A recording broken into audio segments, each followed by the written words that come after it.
Welcome to Chapter 14, Problems. This chapter is on ethers and epoxides.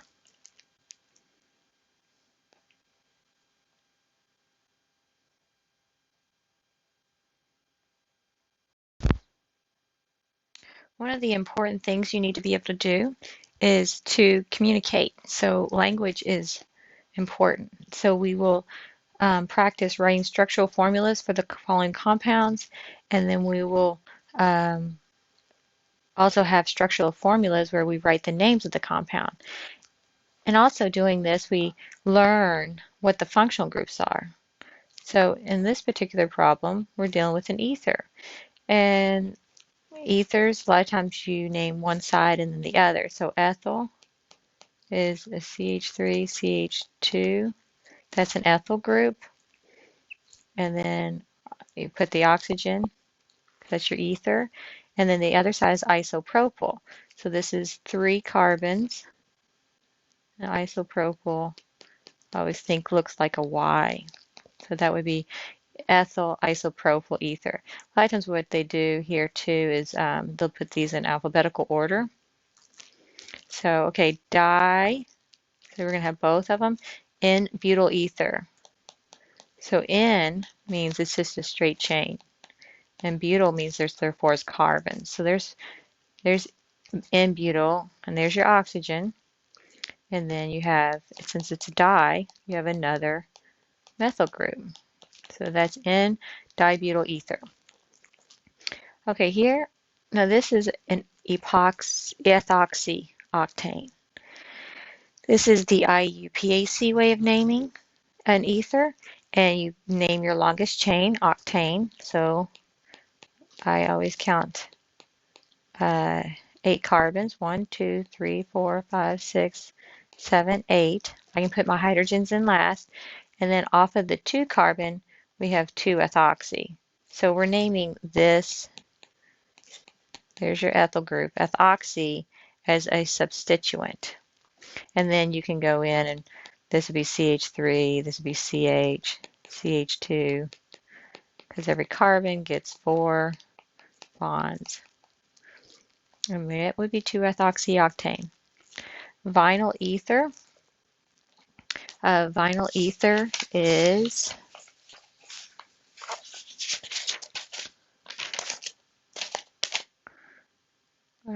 here we have a vinyl group, means it's coming off of one of these carbons that's double bonded. So that's your vinyl group. It's just C double bond C. And since this is vinyl ether, it's just implied that both of them are vinyl groups. Kind of looks like a bat, right? Okay. The next one, allele. Allele group has a double bond here, but then it has another carbon. See, if you look at this, this is an sp2 carbon because it's bonded to 3 things. You don't see the hydrogen there. So 1, 2, 3, 4. That's an sp2 carbon. This here is an sp3. So that's what an allele would be. So an allele, the oxygen is bonded to an sp3 carbon, and then you have a methyl ether, CH3. That's allele methyl ether. The next one, cyclohexene. Cyclohexene is a cyclo group, 6 carbon, and this actually derives from how do you make an epoxide. So cyclohexane, MCPBA, makes an epoxide. So that's a common way. So the actual name is naming this here, cyclohexene oxide. So I think it's kind of confusing there, but that's how you name it. Okay, the next one, epoxy. Now epoxy, so remember that this is ethoxy. That's for an ether group here. Now this is epoxy. You probably have heard of epoxy resins in polymers because they come from epoxides. So let's do this one. You have, always go to your straight chains, 6, 1, 2, 3, 4, 5, 6. That's your hexane. And then on 2, and 3, because you need two carbons to make an epoxy group. So that's kind of like an substituent epoxy. And that's your 2, 3. Now notice this is on the cis. So one way you can do this is you can put hydrogens going back, and that lets you know that they're the hydrogens on both sides, the epoxides on both sides. And then you can fill in your hydrogen, CH3 and CH2, CH2, and CH3. All right, so let's get some space here. On our next one, we have the R and the S. So let's just follow the end. Let's go to the last. We've got a pentanol. So how many carbons? That would be 5. 1, 2, 3, 4, 5. And on 3, so on the 3 we have an OL group. So that's your alcohol. And on the 2 you have a methoxy. So we'll just put that down here, OCH3. That's your methoxy. Now it tells you at 2, let's go ahead and number these. Okay, so at 2 we want a 2R. So now we're going to add the dashes and the wedges. So we can first just imagine that this is a dash, and then this would be a wedge, or that would be a dash. You want your hydrogens in back, right? Let's just see if that works. Okay, and then we do our priority. Oxygen has a higher atomic weight, so that would be 1. And then you're dealing with a CH3 here, or a CH, a methyne, okay? And so this would have a priority of 2. And then this methyl group would have a priority 3. Now when you do this, you connect them, what is that? That's counterclockwise. And your H is in back, so you don't do the reverse rule. That's S. That's not what we wanted. So now we know that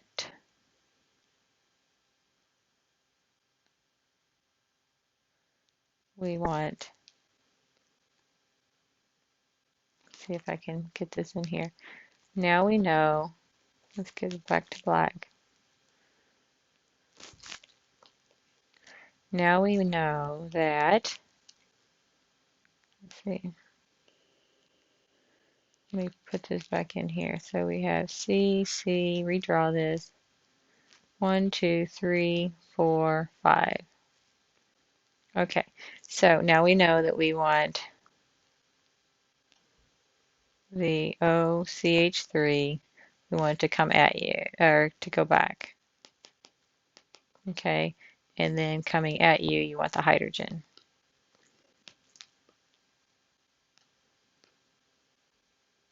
Okay, so now let's see what that is. Okay, so we have 1 priority for oxygen, 2 priority is the methyne, 3 priority is your methyl, and of course your 4 is your hydrogen. Now you go 1, 2, 3, just the same, which would be S, which is counterclockwise, but you got to do the backwards rule because hydrogen's coming at you instead of going back. So that would be 2R. Here's your 2R. So we've got that drawn correctly. Now your next one is a 3S. So let's do the same thing. We put a hydrogen in. And you could just do it like this. And then we can say, okay, what if this was, we'll just make this coming at you, and the hydrogen going back. Kind of trial and error. Now, oxygen would be 1. And here we have, this would be a methyne. It's going to be 2 because it has, you can do the math on that. You'll see that's 2. And then this CH2 is the methylene, and that would be 3. So when you do 1, 2, 3, that's going counterclockwise. Counterclockwise. So that's S. And what do we want? We want S. So that is good. We want the hydrogen going back, and we want the OH coming at you. Okay, and the next one, we have trans, because we have these rings here. dimethyl oxyrane. Um, excuse me. And oxyrane. Oxyranes are another way to name the, so what is an oxyrane? Like 1,2-epoxy ethane is also called an oxyrane. Sometimes they just have multiple names for the same thing, just like people sometimes. So this is dimethyl oxyrane would be, go ahead and draw your epoxide, and then this is CH3 dimethyl, right? Dimethyl. So you have a methyl group there and then a methyl group here. And the key here is that these are on opposite ends, okay? Because this makes it trans. So that's how you get the stereochemistry for the trans. Naming these compounds, just so you know, I probably should have told you this in the beginning. This is on page 630. It's section 14.3. 631 has cyclic ethers. Okay, we will go on to the next one. Okay, so on this one, we are now writing the names, the IUPAC names for the following compounds. This didn't copy over so well. As you can see, this should be a subscript 3 and a 2. Okay, so the first one is, sometimes I write these out, I rewrite them.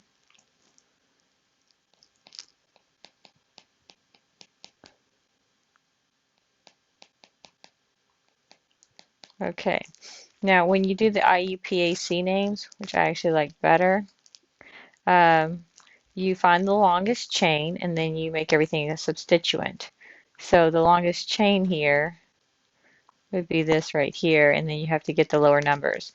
Now, I'm not going to worry so much if the important thing is that you get the functional groups named. So sometimes you'll see that the order of which way you put your substituents differ, or whether you put your numbers right before the functional group or before the name of the long chain. And you can see this from book to book. So I'm not that worried about that. But your first functional group comes off of your alcohol. So that's 1, 2, and 3. So with 3, that is propane. Okay, now we're going to drop the E, and we're going to, so this is where you put 1 all, or some people put 1 propane all. Either way, the 1 is specifying that the OH is on the 1, and then you need to get the, what number it's on, 2-methoxy. So this would be 2-methoxy, 1-propanol. And sometimes you might not even see the 1 at all here. And if that's the case and you see an OL, then you go ahead and put it on the 1.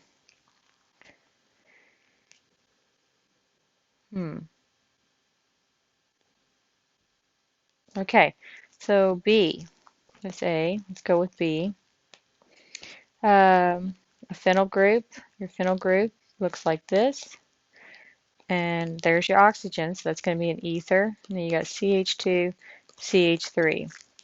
Now, benzene that's benzene. And this would be a substituent off of benzene. So that would be ethoxy benzene. And since there's only 1, you don't even have to put the location. Okay? Now the next one is C, and that would be, we'll call the cyclopentyl. Cyclopentyl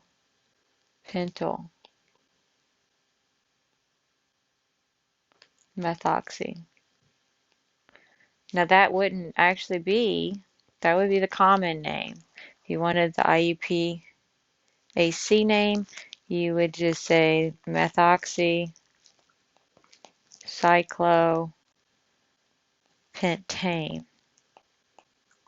Okay, now let's go to E. Now E is a cyclohexyl ring. Now, since you have two substituents here, you've got to decide whether they're trans or cis because they're either on the same side or opposite side of the ring. So the way I look at this is I see that this axial is axial down. So A down. And then this is A up because sometimes it's hard to see those equatorial. So if this is A down, that's A up. You betcha. It's a trans. So you just do trans and then you have to put the dash because you got to tell what number. If you got a methoxy versus a methyl, that's going to have a higher priority. And the reason why is because it has a functional group. It's going to be more reactive. So your functional groups are named in priority based on the reactivity. So a methoxy group is more reactive than alkyl groups. So you're going to have a trans 1 methoxy, and you put dashes between the letters and the numbers, and then dash 2 methyl, and then you don't put anything between the letters, so you just keep it going. Cyclohexane, okay? You don't do a YLE like something like that because you're using the IUPAC name, so you're finishing off. Hexane. Okay, that is E. Looks like we skipped D. Let's go back to D. So this is going to be a cyclo, sometimes you name that first, right? So cyclopentane. So that's your longest chain, so to speak, cyclopentane. And now you got two methoxy groups and you have an OH. OH is going to get a higher priority. Alcohols are more reactive. So you could do, instead of cyclopentane, you would do 1-cyclopentane all, and you put it right before that. Or sometimes you wouldn't see the number at all, cyclopentanol.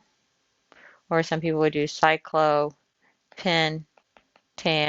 and then 1-OL. But you need to get your substituents in here, and you're going to have to go counterclockwise to get the numbers the least. So for D, I would do D as 2, 2, because there's 2, dimethoxy, 1-cyclopentanol. Okay, now let's go to F. F is a 7-membered ring, and actually alkyl halides are lower priorities.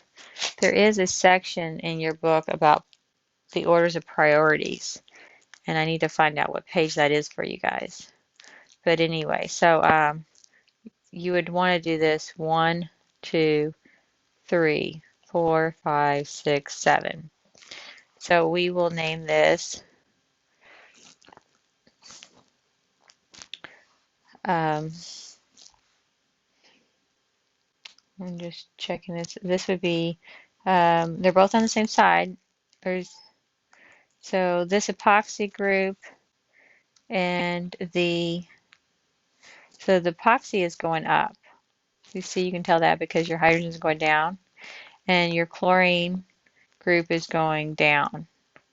So these substituents are trans to each other. So that's trans, and then you go -1, 2, epoxy, and then -3, chloro, and that would be cycloheptane. Cycloheptane. So now FG. So let's do G right here. These are trans. You see how this hydrogen goes up and this one goes down.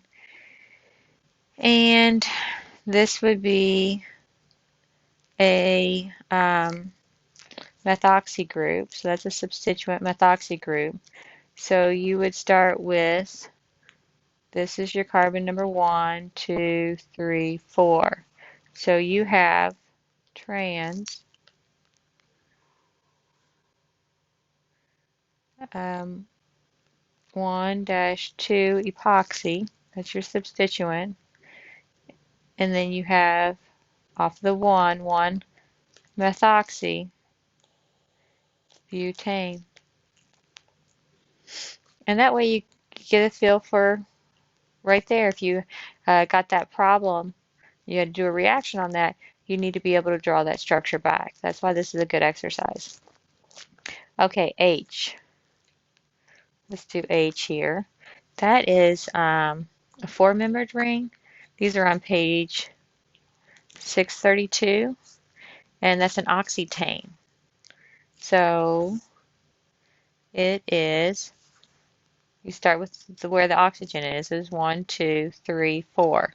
So this is 3-bromo oxytane. And there you go. And the last one is on the same page of 632 with these 5-membered rings. These are dioxanes. So this, and you count the number 1, 2, 3, because you want to get the oxygens the smallest. So it is 1-3 dioxane. Dioxane.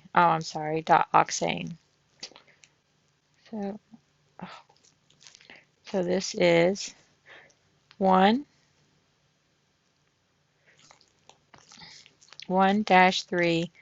dioxane.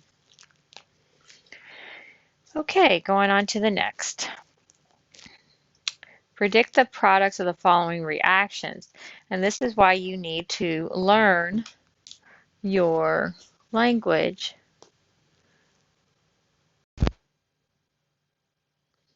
Okay, so let's see.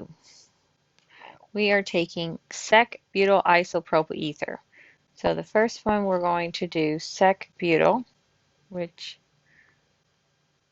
this is a common name, and the sec-butyl is this group here, and then isopropyl. So isopropyl has 3 carbons as a Y. Sec-butyl, make sure you have 4, 1, 2, 3, 4, and it comes off of a secondary carbon. So that's what sec-butyl looks like in isopropyl ether. And concentrated HBr. So HBr, concentrated in heat. You'll see on page 638, this is section 14.8, that you get cleavage of ethers with HBr and HI. And they give alkyl bromides, alkyl iodides.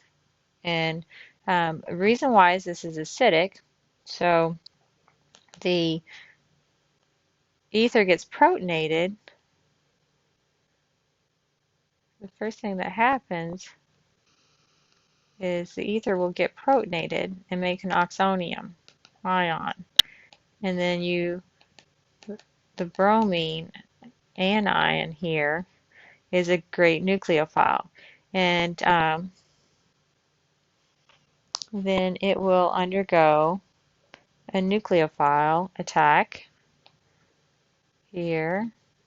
And then these electrons in this bond break and go to oxygen. And so what you have is you have this, actually, you have the sec-butyl group leaving as an alcohol, and then you've made an alkyl bromide. And some of this is SN1 and sometimes it's SN2. Now, what happens is you have another reaction though, because you still have an alcohol and you still have HBr around. So if you still have HBr around, this alcohol can still get protonated. And then you get the oxonium once again. And you have a Br, which is a strong nucleophile. And then can undergo nucleophilic attack to give you another alkyl bromide plus water.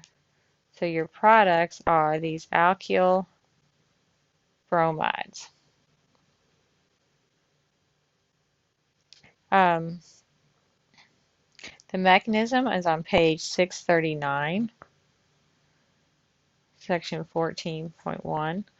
Now, the next one we have N-dibutyl ether. 1, 2, 3, 4. Okay, so that's N-dibutyl ether. Oh, I skipped one, didn't I? Okay, we'll come back to that one. Okay, let's go here. We'll call this one B. Come down here and do B real quick. You have pentane. 1, 2, 3, 4, 5. You have 2-methyl. Here's your 2-methyl, and you have 2-ethoxy, OCH2CH3. Okay, so that's your structure, and you have hot concentrated HBr once again in heat. So in acid and heat, this ether is going to get protonated.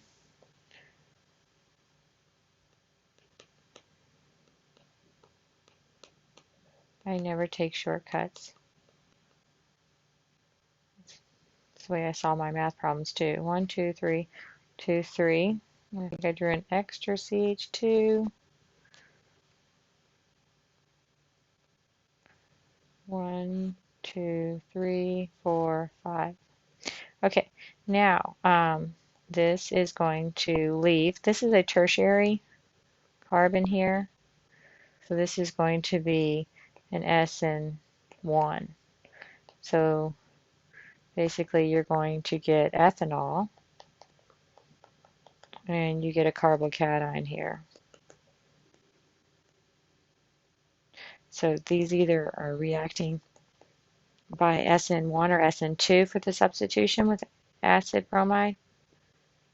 1, 2, 3, 4, 5.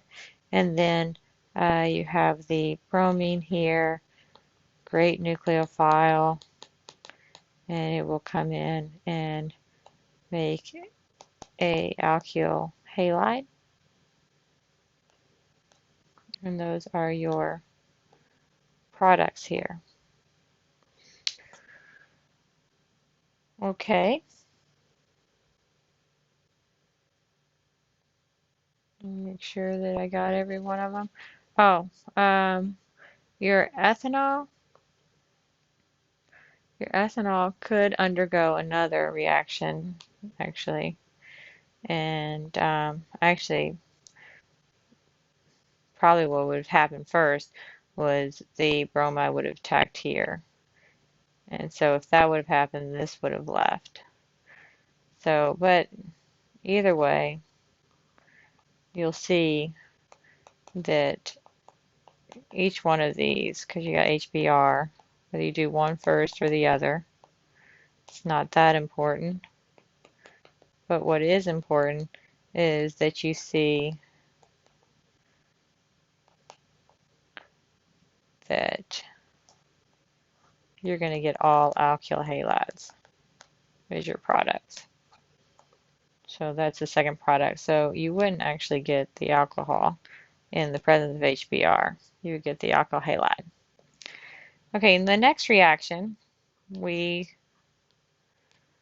doing, let's do the C, di-n-butyl ether and hot concentrated sodium hydroxide. That would be no reaction.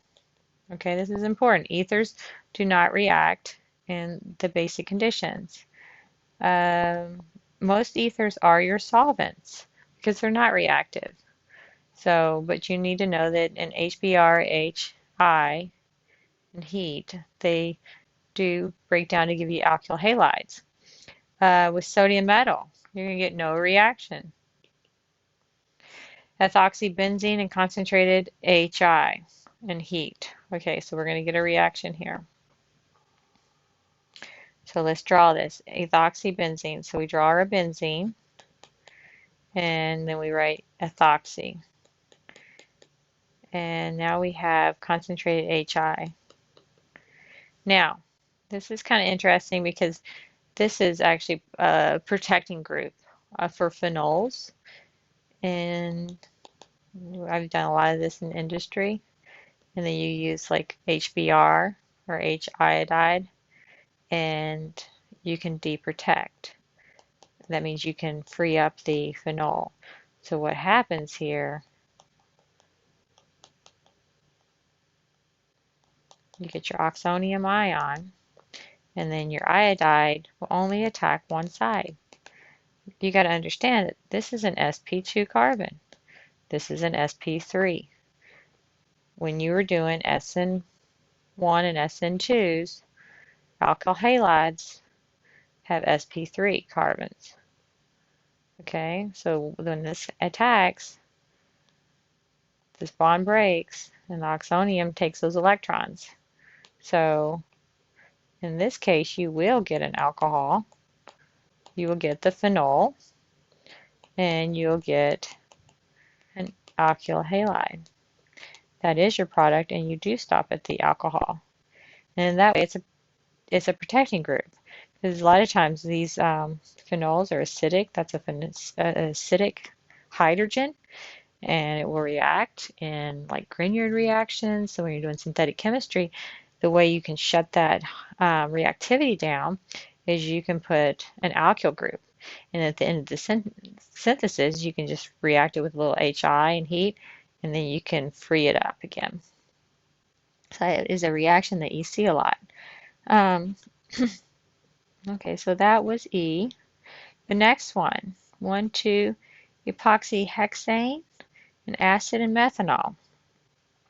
Okay, so let's see what this looks like. You know, I think I'm going to erase all this if I can. Maybe I can't. Okay. So let's do oxetane. So 1, 2, 3, 4, 5, 6, 7, 8. 1, 2, 3, 4, 5, 6, 7, 8. One too many. Okay. And then 2, 3 trans. So 1, 2, 3. So this goes up, goes down, this goes up. So we can make that there and that there. Okay, so that's your trans 2,3 epoxy octane, and we're going to add it with H plus and water. And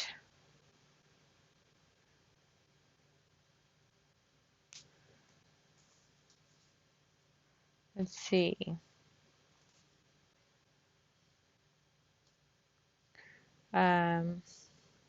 Yeah, so basically you get, this is page, I'll give you a page number here, 648.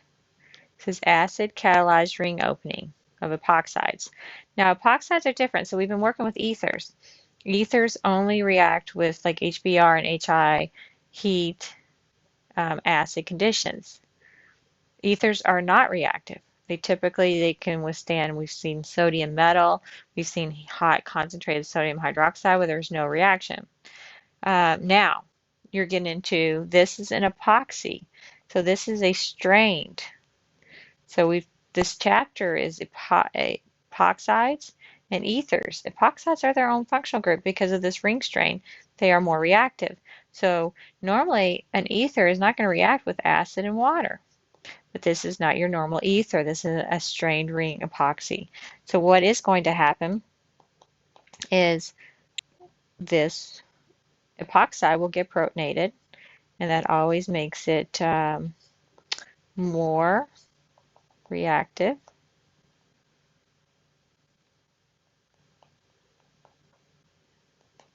So now that is an oxonium, and that's a three-membered, kind of like your mercurium ion, the three-membered mercury. Had the positive mercury charge. What about bromonium? Remember the bromonium, those three-membered cyclic bromonium, and they have the bromine with the positive charge. So when you figure out where this, and in this case it's water. Oh, well, I skipped this one again. We'll come back to that one. We're doing the trans here. The water. The water is your nucleophile. And is it going to, the regiochemistry here, is it going to attack this carbon, or is it going to attack this carbon? And because this is a three-membered positive ring system, you got to think about the most stable carbocation. So this is this is going to be your most stable carbocation. So it's going to attack here, and then you're going to get ring opening. And the selectivity, that's the regiochemistry, the selectivity is going to be anti. So this comes up, and you get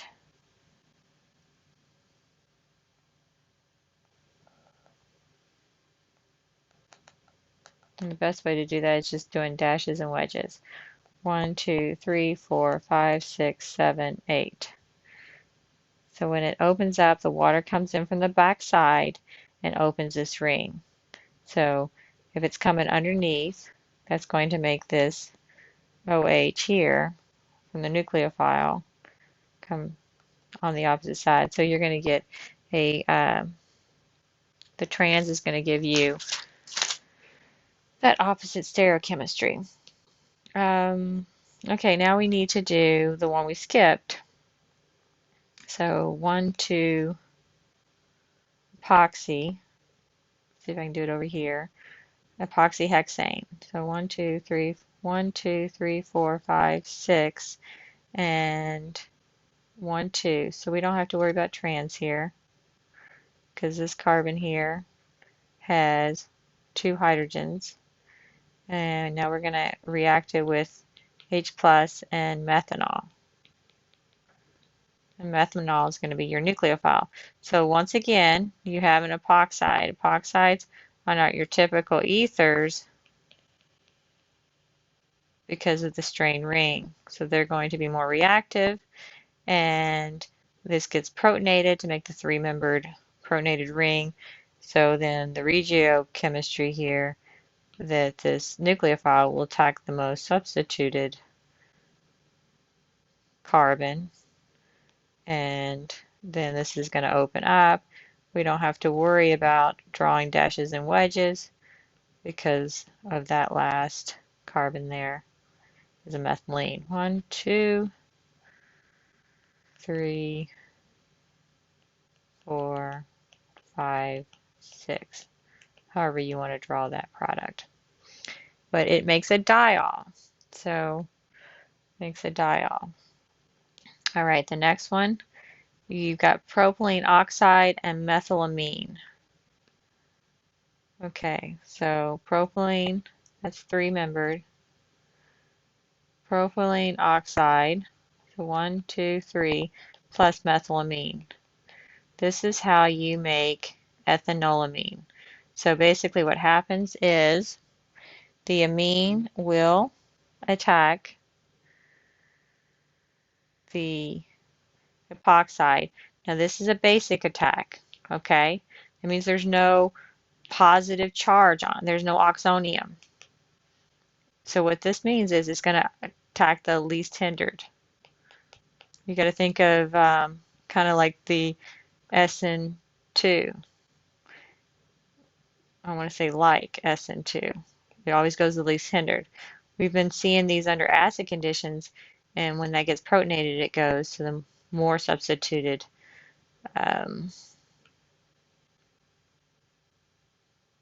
carbon.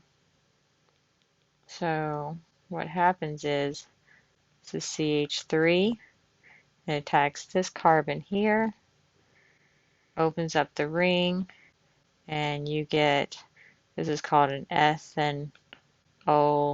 An ethanolamine. Okay, so understand that that's going to give you a different attack. It's going to come from the least hindered. And then we have potassium tert butoxide and N-butyl bromide. So let's look at that real quick. Potassium tert butoxide and N-butyl bromide. 1, 2, 3, 4. 1, 2, 3, 4. So N-butyl bromide, potassium tert butoxide. Well, this is your Williamson ether synthesis. So it's going to make a what? And who came up with it? Williamson ether synthesis. Let's see. This is your most reliable way to make ethers. You're going to have to know it. Section 14.5, it's page 635. Now, you always want the attack on you always want this to be a primary halide. Okay, and it's just basically an SN2. So what's going to happen here is these lone pair high energy electrons are going to attack this alkyl halide carbon, sp3, and then your electrons here are going to leave with your leading group, bromine, and you're going to make 1, 2, 3, 4. There's your oxygen here. You just made that bond, and then you're going to add your tert butyl. So you just made tert butyl, butyl ether using the Williamson ether synthesis. Okay. Okay, so this problem, predict the products of the following reactions. Okay, in this case, you're getting reactions that aren't in words, so you have structures. Okay, so just a different angle. You have, this is kind of like a Grignard or an organo lithium. So that's a plus, and that makes a minus carbon. So what does this look like? This is a positive, and that's a minus. Okay, and you have an epoxide. Remember, epoxides undergo more reactions than do ethers because of the strained ring. Now, notice that this is in a basic conditions. See your negative carbon. The only time you get basic type conditions and nucleophilic conditions are under these negatives, these lone pairs, nucleophile type conditions. There's no acid here. You don't see any acid, so you're not going to see any protons. So this is going to be basic attack on the epoxide, and it's very important. It's going to be like an SN2. Okay, it's going to come in from the least hindered side of the epoxide, and it's going to open the epoxide. So you end up having, and the water just goes ahead and protonates that. And then we have this carbon, and this carbon is going to make a bond with this carbon. So we draw that, and then we check our 1, 2, 1, 2. And notice that this is a way to make an alcohol that's 1 carbon away. Okay, so the next reaction is an epoxide under acidic conditions, because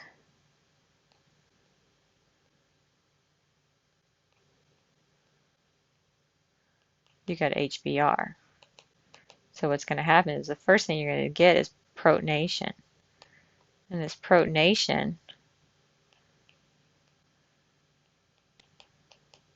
is going to protonate the oxonium. Now you have a slightly positive charged three-membered ring.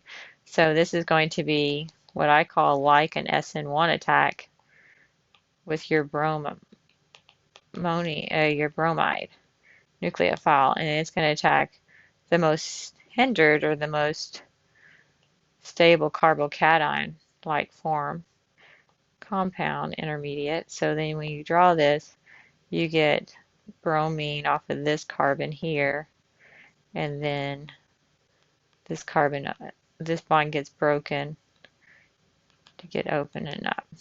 So there you have it. So you have different regiochemistry. Okay, how do you make epoxides? MCPBA. That is meta chloro perbenzoic acid. It is an awesome peracid. And to me, it smells like fresh cut grass. Meta, and we haven't really talked about this, but this is your ortho position. This is your meta position. This is metachloroperbenzoic acid. Several reasons why this is an awesome reagent. One, it's soluble in organic compounds. So you can do this in dichloromethane. So you don't have to use water. It's really important when you're dealing with large molecules and you're doing synthesis, because a lot of these large molecules that you're making for drugs need to be soluble in organic solvents. The other thing, this does not generate acid. The other one you'll see is like peracetic acid. Peracetic acid is soluble in more polar solvents and it generates acid. Well, the problem is, look what happens. If you have acid in an epoxide, you're going to open up and get the diol. We don't want the diol, we want the epoxide. So, you can do that with MCPBA. So this reaction, you take an alkene and you MCPBA, you see it's in dichloromethane, not water, and then it's going to make cis, but here it won't matter because you got a methylene here, CH2. But that is your product there. Just a nice little epoxide. Okay, the next problem, number M, is an epoxide opening, and you see that negative charge. What is that telling you? It's telling you that these are under basic conditions. That means you're not going to, don't generate the positive. Okay, this is basic conditions. So you're going to do like an SN2. That means you want to go least hindered. So you got to recognize that you got an epoxide, and this is going to come in, attack this carbon, and open it up from the least hindered side. And what does that look like? And then you have methanol. Yeah, so now you're going to come in from the back side. So we don't have stereochemistry shown so much. But let's just say if this was down, this would come from the up. So let's say this is down, and this would come from the up. And you get trans to these two. Let me see, that's yeah, so that's the trans. Okay, the next one is did I miss any of them? Let's see. I'm just checking my work. Okay. Now the next one is N, and these are the same thing. You're going to, but now we have the acidic conditions. See how you have methanol and you have H+. So now under acidic conditions, you can get protonation first. So go ahead and draw your oxonium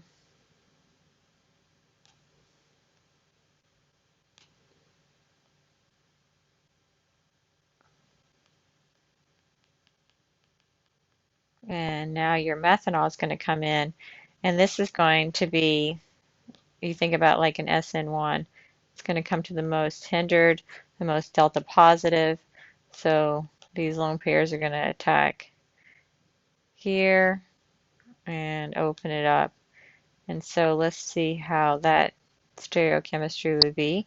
If that came up, it would have to come from below. And when that comes below, that means this would be below, and then that would go up to OH. And those would have to be trans, because when you open up a ring, something comes up, the other one goes on the other side. So as long as those are drawn on the opposite sides, you're okay. Okay. Now, notice that this gives you the Markovnikov product, because it's your substitution is coming up to the most substituted carbon, because you got two carbons to choose from.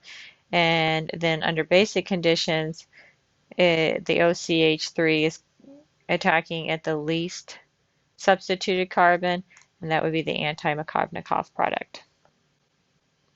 Okay, the following problem resembles the acid catalyzed cyclization of squalene oxide. Propose a mechanism. And I think this is good practice for you to do. And the reason why this is good is because this is an intramolecular reaction.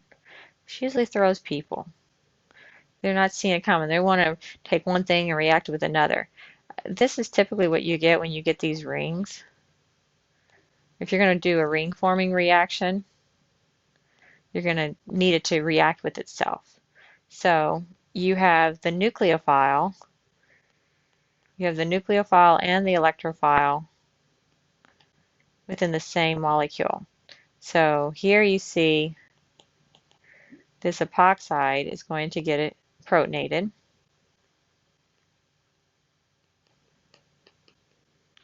And then I like to number these. I actually took a class in just how to number when you're dealing with these intramolecular cyclization reactions, because it kind of, you'll see, it's kind of easier. Okay, so now you have an epoxide that's protonated. So now you're going to have a nucleophile attack. And it's going to go to, it's under protonated conditions, it's going to go to your most substituted, right? Because that's the delta positive. So it's going to go to number 1 carbon. So here's your nucleophile. Remember, these pi electrons are high energy. Pi electrons are nucleophilic. And then when you draw this, you need to figure out here. This is 1, 2, 3, 4. So 1, 2, 3, 4. So let's figure this out. Oh, and then when that happens here, it's going to open this here. So what are they on here? You know, what I should have done is make this one 5. Okay, so then you can also see that this is 1, 2, 3, 4, 5. So the bonds that are being formed, your new bonds, are between 1 and 5. So when you draw that, 1, 2, 3, 4. Off of 4, you still have this methyl group. Write that CH3. And then 5. 5 goes to 1. And then 1 kicks open, and you have, off of 1 now, you have CH2OH. But what happens to 5? Or 4? So when this goes here, 4 becomes a positive charge. Okay? Because that's what happens here with the alkenes. So this positive charge now, this carbocation, that gives you the most substituted carbocations, a tertiary carbocation. And you have a nucleophile here, water. Your water nucleophile is going to come in and attack. And you're basically going to have CH2OH. That's at 1, 2, 3, 4. You have CH3, and then you have your OH. And that is your product. Okay, here, show how you can convert 1-hexene. Let's go ahead and draw 1-hexene. 1, 2, 3, 4, 5, 6. 1-hexene.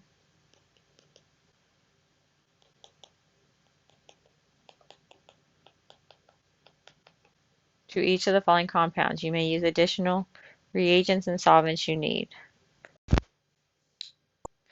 Okay, so the first thing we're going to do is we're going to convert 1-hexane to, this is 2-methoxyhexane. So the first thing you need to do is write that out. So 1, 2, 3, 4,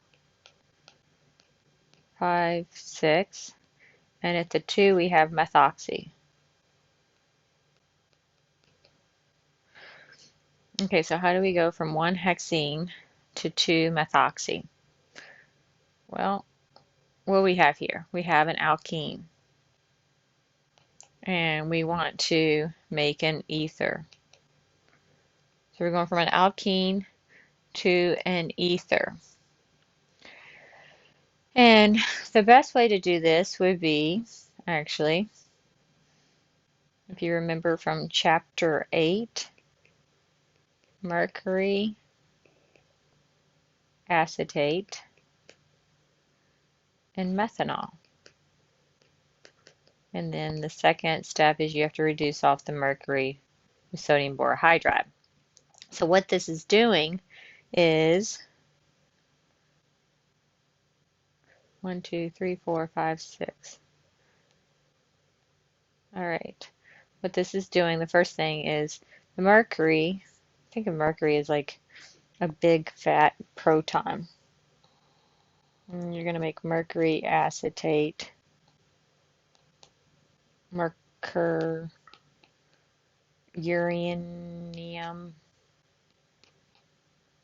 ion. So here we have this 3-membered ring. And then the methanol is going, instead of water, a lot of times you do oxymercuration and demercuration.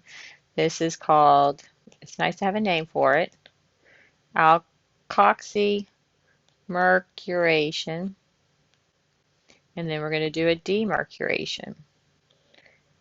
So the first thing we did was alkoxymercuration. So we got to have the methanol comes in. Now remember, this is a 3-membered positive charge. So your nucleophile then, methanol, is going to attack the most substituted carbon. So here we have this carbon here. It's the one in the ring. It's going to come in and it's going to open that ring. And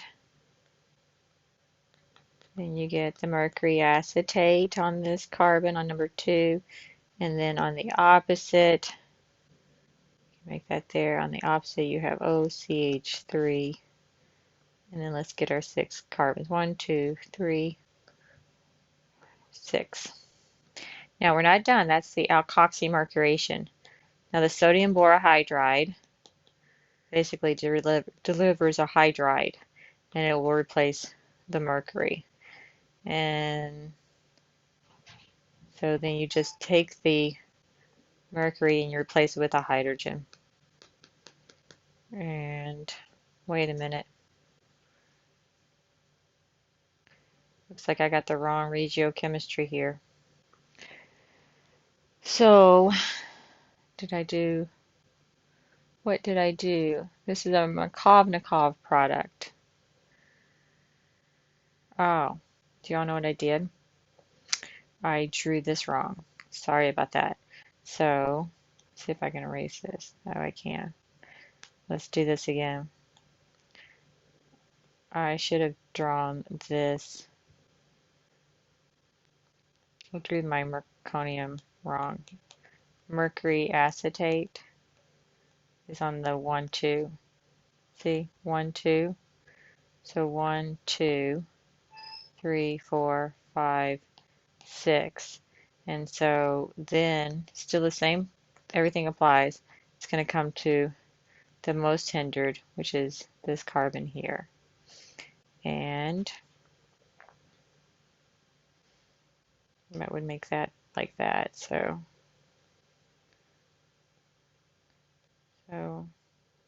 sorry, that's kind of messy. Let's see, we got 1, 2, 3, 4, 5, 6.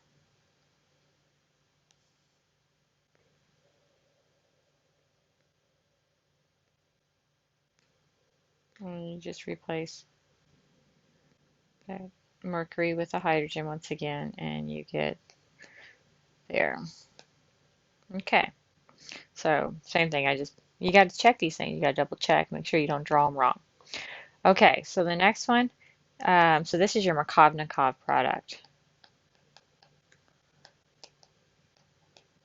So when you did this, you see that the methoxy is on the more substituted carbon of the two. So you got this carbon to choose from, number 1 or number 2. 2 is more substituted, the substituent goes on the more substituted. Okay, the next one is 1-methoxyhexane. So what's that product look like? 1, 2, 3, 4, 5, 6. And it's 1-methoxy.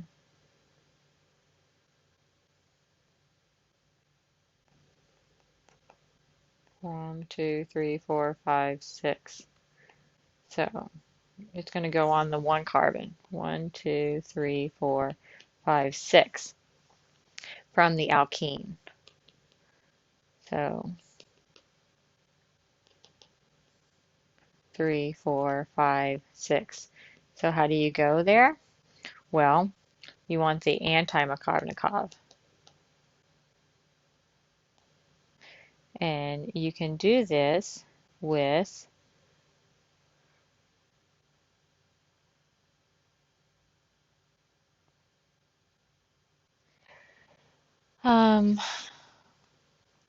I would use HBr and peroxides. That's hydrogen peroxide. You could also just write a generic peroxide. And the first thing you're going to get is the anti-Markovnikov with the peroxides alkyl halide.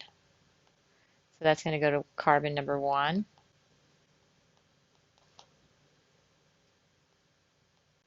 Three, 4, 5, 6. Now there's your alkyl halide. And you're trying to make an ether. So the best ether synthesis with a primary alkyl halide is what? The Williamson ether synthesis. So if you have your primary alkyl halide, the only other thing you need is your nucleophile, which would be like sodium methoxide.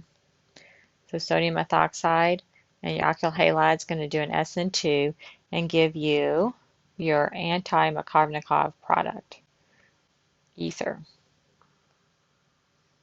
Okay, so the next one is C, 1-phenyl 2-hexanol.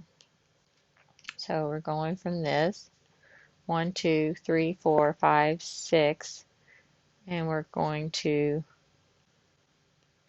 the phenyl on carbon number 1, and then on carbon number 2, an OH. 1, 2, 3, 4, 5, 6. So in order to do this, you notice that your substituent's on 1 and your alcohol is on number 2. This is going to go through an epoxide. And then you want an epoxide opening.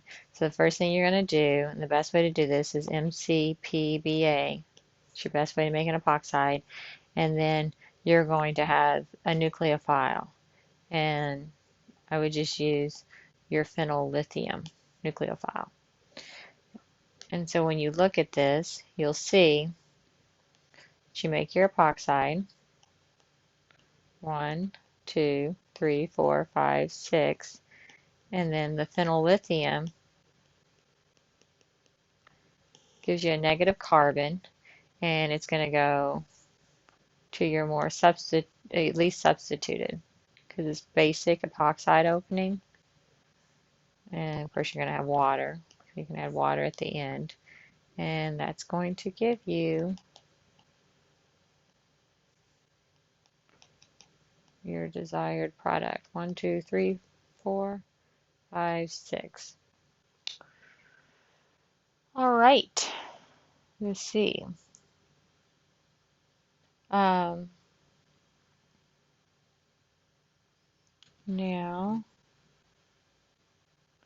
the next one we have is, I gotta go back up here, let's see. 1-methoxy 2-hexanol. Okay, so what is that? 1-methoxy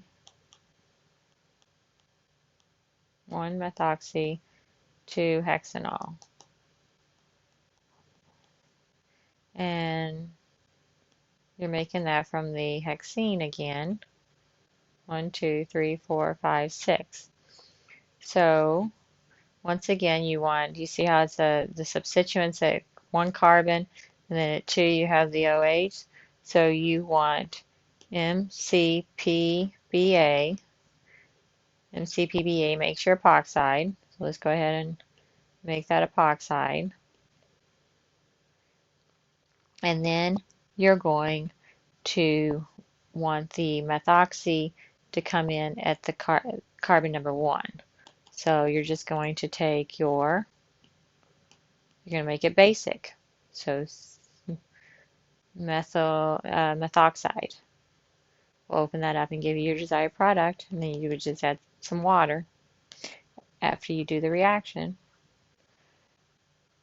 Okay, the next one is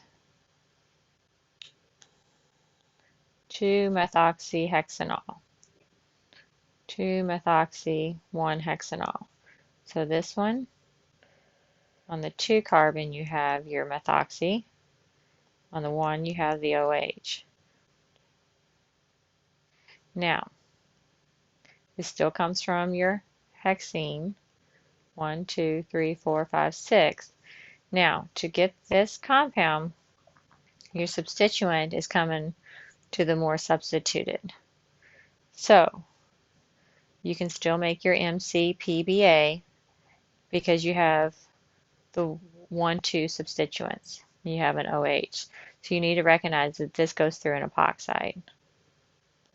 So whenever you see this kind of arrangement, start thinking of epoxide. So you make MCPBA for your epoxide. And then the next question you have to ask is, do you want it to be a basic type nucleophile, or do you want it to be acidic? In this case, you're going to want just acid and methanol. And the reason why is because this is going to get protonated to make the oxonium. That's a 3-membered charged, positive charged ring. And then your methanol is going to attack at the more substituted, you can imagine this more stable positive, partial positive charge, and it's going to attack there, and this is opening it up to give you your desired product.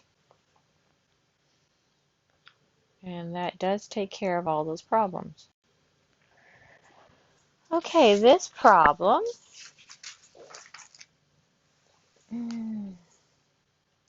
I didn't copy so well. Synthesis of trans 1-cyclohexyl 2. Let me write that out for you. Okay, so it should be trans, all right here. Your product is trans 1-cyclohexyl 2-methoxy cyclohexane. So your product is what? Draw your cyclohexane first, and then 2 you're going to have a methoxy, carbon number 2. 1, you're going to have cyclohexyl. So draw a cyclohexyl group, and it's going to be trans. So we're going to make this come up and this go back. And that's your product. So let's give the structure of the intermediates. Okay, so let's just start here. What happens when you react an alcohol, secondary alcohol, with acid and heat? You get an elimination reaction. So the first thing, the alcohol is going to get protonated to make an oxonium, or a water, right? Water is a good leaving group. Now you have heat. So what's going to happen is, this is a secondary alcohol. So you're going to have elimination. And I would just say that this is probably going to be, so this is going to eliminate.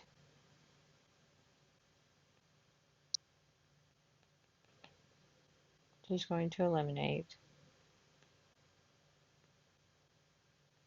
to make a cyclohexene. Cyclohexene, ENE. So A is a cyclohexene. So that's A. Now, what do you do with A? Let's go up here.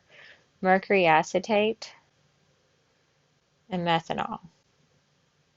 Well, mercury acetate with an alkene is going to make your mercurian ion, and then the methanol, and in this case, it doesn't matter which side they attack because it's symmetrical.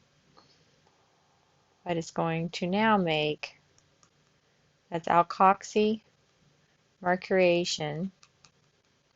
So alkoxy mercuriation, we got a mercury and alkoxy group. And now we got to do demercuration, which is the sodium borohydride here. And that's just going to replace the mercury with a hydride, which is an H proton, hydrogen.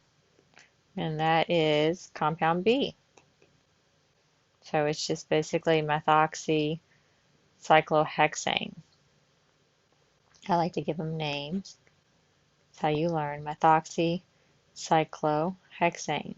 You give things names. Makes them important. You learn. That's compound B. Now what happens if you take compound B and you react it with concentrated HBr and heat? Well, you have what? You have to look at what you have. You have to identify it. Well, you have an ether. Do ethers react with HBr and heat? Yes, ethers react with HBr and HI, right? So what do we have here? We're going to get this methoxy ether protonated. It's going to protonate and generate a great nucleophile. Now you're going to get the bromide, and it's going to attack probably the primary carbon first. And then this is going to be a good leaving group. And you're going to get an alcohol plus CH3Br. Let's see, what is the question looking for? The methyl bromide, that's going to be your gas. Okay, so this is CH3Br. It's going to be low molecular weight. It's going to be volatile. Okay, so that's C. Now for D, you're not going to get the alcohol, right? Now if this was a phenyl group, a phenol, then you would, because this would be, for a phenyl group, this carbon connected to this oxygen would be sp2. But in this case, it's an sp3. So you still got HBr, so you can still get protonation.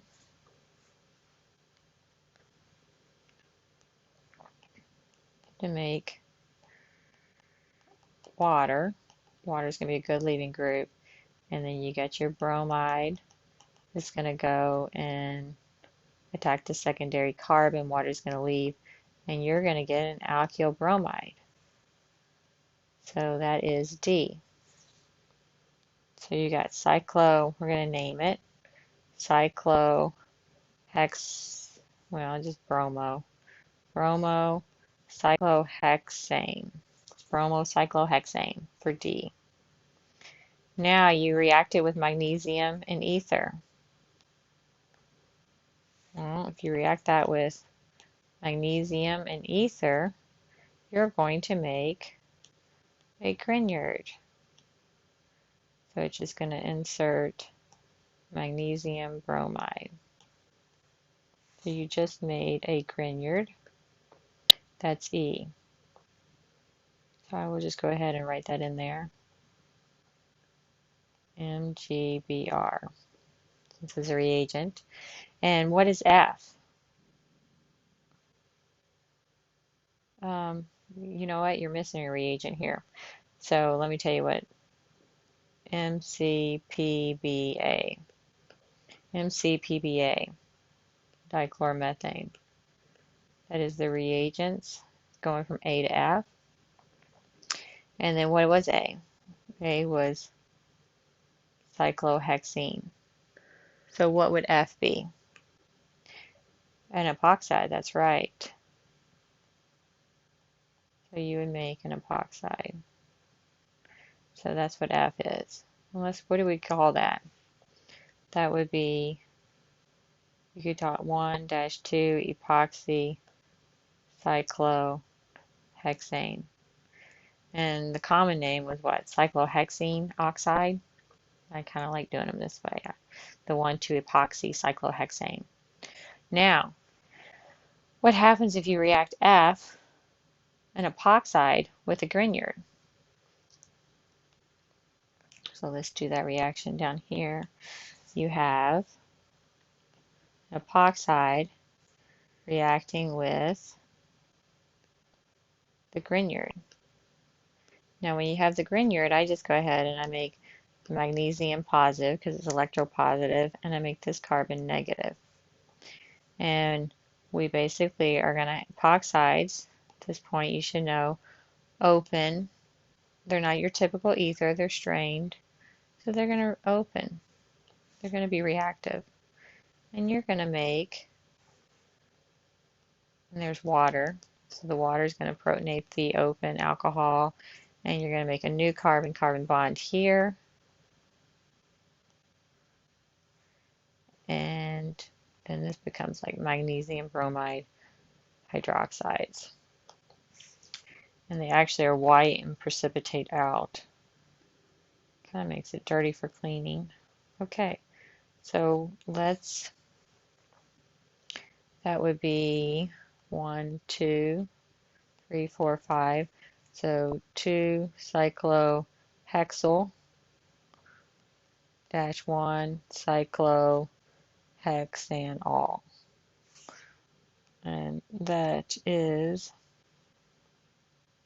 G. That's your structure for G. And then, what's our next one? What if we react that with sodium metal? Okay, so now we're going to react this G compound with sodium metal. Well, what happens? Sodium, this is your acid-base chemistry. So this as alcohol, so it has a pKa of about 18. You react it with sodium, you're going to make an alkoxide. O minus sodium plus. So you can make an alkoxide. And then this is going to make a half a mole of H gas. And I think I gave you a pK table where that shows a pKa of about 35. So the equilibrium goes towards the highest pKa, which is your weakest acid. So this reaction would definitely work. It's an acid-base chemistry with the sodium metal.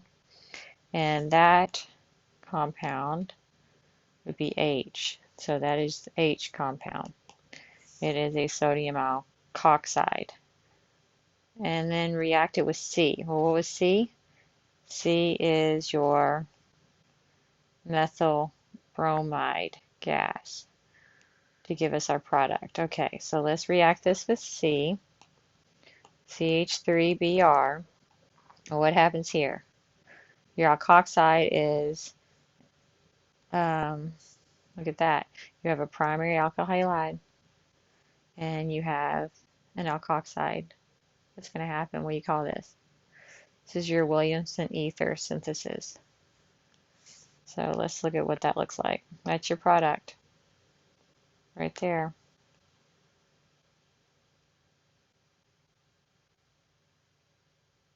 And I lost my stereochemistry somewhere along the line. And I probably lost it at the epoxide. So when we made the epoxide opening here on B, I should have made my epoxide. But I'm not worried about that. We got our product and those are our reagents, so we are going. Okay, for this one, you need to synthesize the following ethers in good yield from indicated starting material from any additional. This should be octene. Octene. Okay. So how do you make 2-ethoxyoctane? OCH 2CH3 1 2 3 from, let's do a retrosynthetic arrow here, from octene. 1 2 3 4 5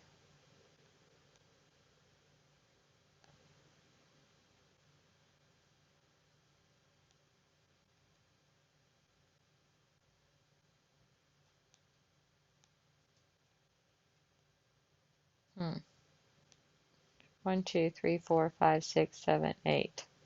Okay, so how do you make it from octene? Well, how do we go from an alkene to an ether? It's not a diol, so we don't want to go through an epoxide. I think what you want to do, is this the Markovnikov product? It is, because your ethoxy is on the most substituted carbon. So we know that we can think of mercury acetate. So this looks like an alkoxy mercuration and then a demercuration reaction. Remember, there's a couple of ways to make ethers when you're making an ether. One of this is the alkoxy mercuration, demercuration. The other one is the Williamson ether synthesis. Okay, so when you have an alkene, this is the best one to go with. Your nucleophile will be the ethoxy compound here, and then we will do the demercuration with sodium borohydride. So this goes through mercury, acetate, mercurium,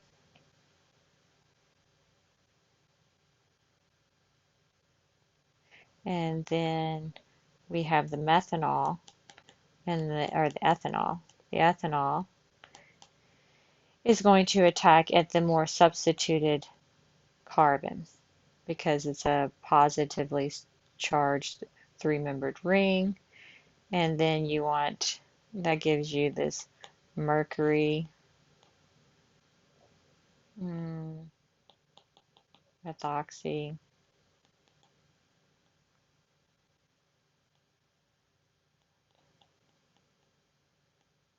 and then the sodium borohydride is going to replace the mercury with the hydrogen to give you your Markovnikov product. Okay, the next one, 1-methoxydecane. Oh, I did, yeah, okay, so this is decane. So how many carbons is that? 10? 1, 2, 3, 4. 1, 2, 3, 4, 5, 6, 7, 8, 9, 10, and 1-methoxy.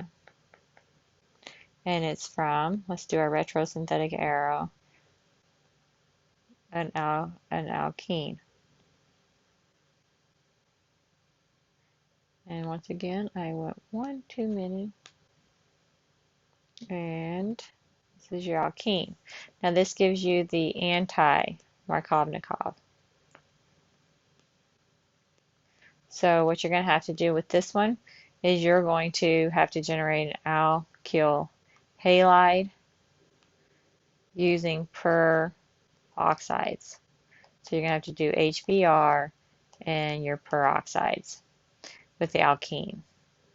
And that's going to give you the Br at the least substituted carbon. Now, the next thing you'll do is you have a primary alkyl halide. So what was the other way to make ethers? The Williamson ether. Yes, so this is going to be a sodium methoxide, and that's going to give you your desired product, and that's going to give you the anti-Markovnikov product.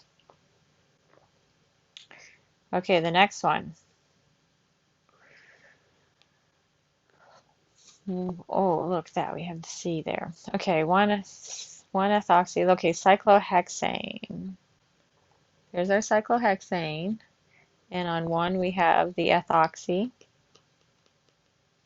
and on one we have a methyl, and there we go. So we have one ethoxy, one methyl cyclohexane. Let's do our retrosynthetic from 2-methyl cyclohexanol. Okay, so the OH must be on the 1 because it's not listed there. And then on the 2 you have the methyl. So what are we going to do here?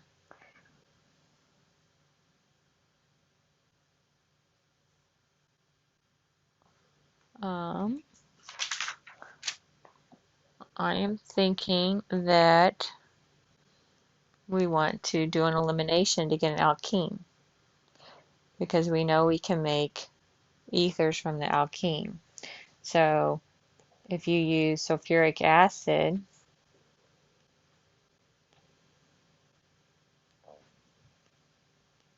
H2SO4, and heat, we can get an elimination. So what happens? It gets protonated, the OH gets protonated, and then it's going to leave. So you will get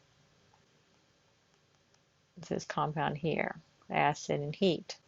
That's an elimination. Maybe an E2 or E1. It's hard to say. And then after the elimination, then we can, now notice we got this methyl here, so this is that methyl. We're going to make an ether. Now we want the more substituted. We want the more substituted product, so we want the Markovnikov. So we want mercury, or not mercury. We want mercury. So we want the mercury acetate, and we want ethanol. So this is our alkoxy mercuration, and then we're going to react with sodium borohydride, and that is going to give us, we'll draw the intermediate here, the mercury OACT, OAC, CH3, and then this positive. So now when you have your methanol or your ethanol here, it's going to come in from the more substituted and give you your desired product, and the sodium borohydride is going to replace your mercury with a hydrogen. Okay, the last problem on here is trans 2,3. Let's do it over here. We have a 2,3 epoxide. So we have epoxide from octane. So let's draw octane. And it's a 2,3. So there's that. So this is going down and this is going up. So there's our trans 2,3 epoxetane. And we want to make it from 2-octanol. 1, 2, 3. Okay, so from 2-octanol.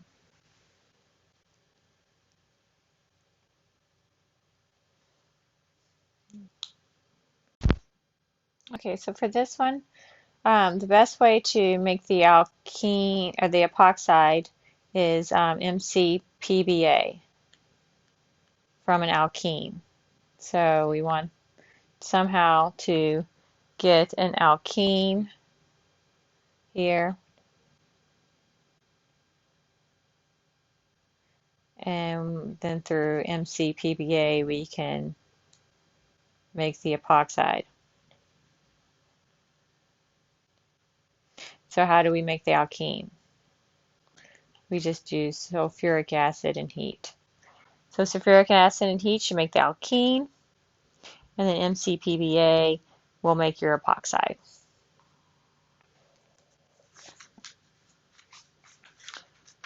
Okay, the last problem, I think, for this group, yes, slide 10, the last problem is propylene oxide. So let's draw propylene oxide. 3 carbons, oxide here. Propylene oxide is a chiral molecule. Hydrolysis of propylene oxide gives propylene glycol, another chiral molecule. So it says here, draw the enantiomers of propylene oxide. Okay, so this is propylene oxide without the enantiomers, so we want an R and an S. So where's your chiral center? Well, this here, number 1 is a CH2, and this carbon here is a CH3. So you have 1 chiral carbon, because that's your methine. Pretty much have to have a methine or something less than a methine, less hydrogens, to have a chiral center. So to draw this, you just want to draw maybe one of these going up, one going back, and then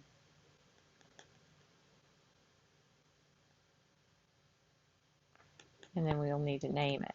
Okay, so here we have, this is your highest priority oxygen.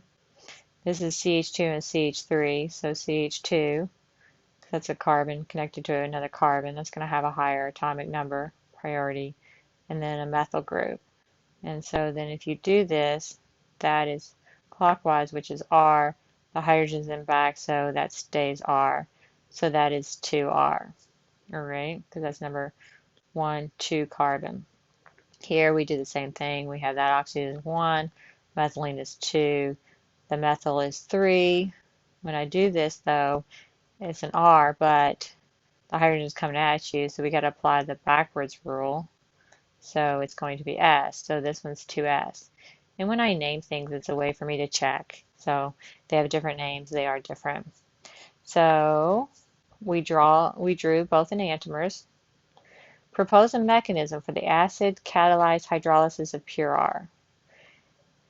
And then the next one, they want a base catalyzed hydrolysis of pure R. So we're just going to be working with the R.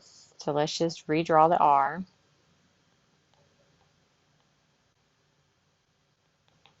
Enantiomer.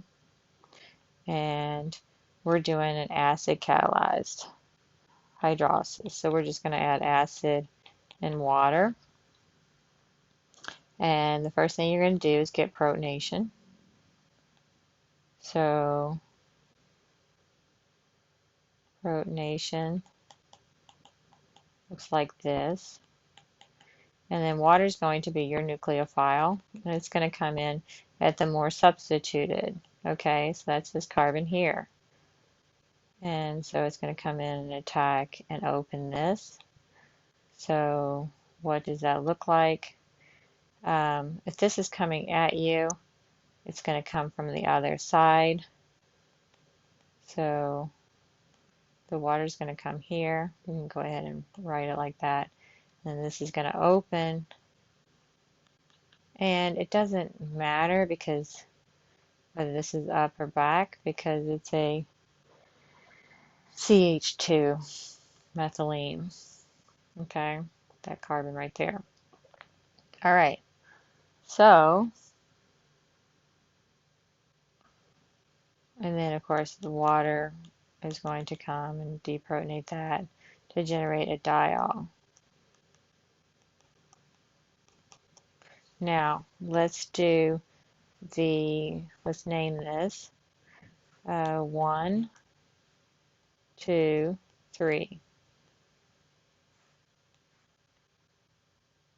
And that's an H. 1, 2, 3. So that's R.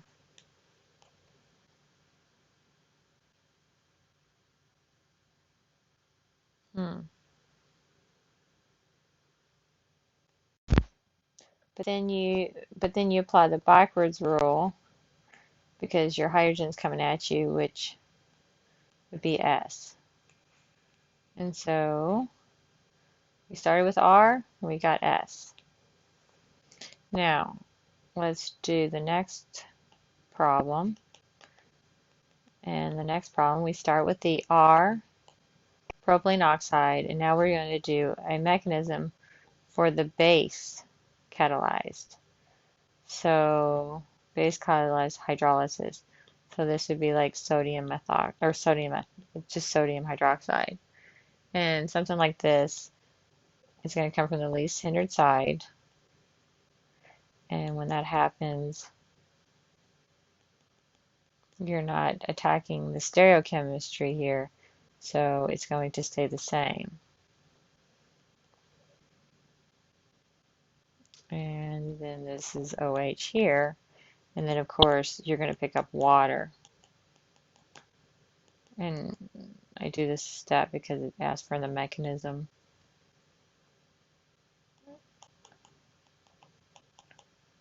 And so both of those make a diol, but let's see what this is. This is a 1, 2, 3. So that is R. And the hydrogen's still on back, so it's still R. So in the base catalyzed, R becomes an R product. What would this be called? It would be 2R, and then you would have 1, 2 propane diol. And the other one, the product would be 2S, 1, 2 propane diol. And that concludes these problems for Chapter 14 on ethers and epoxides.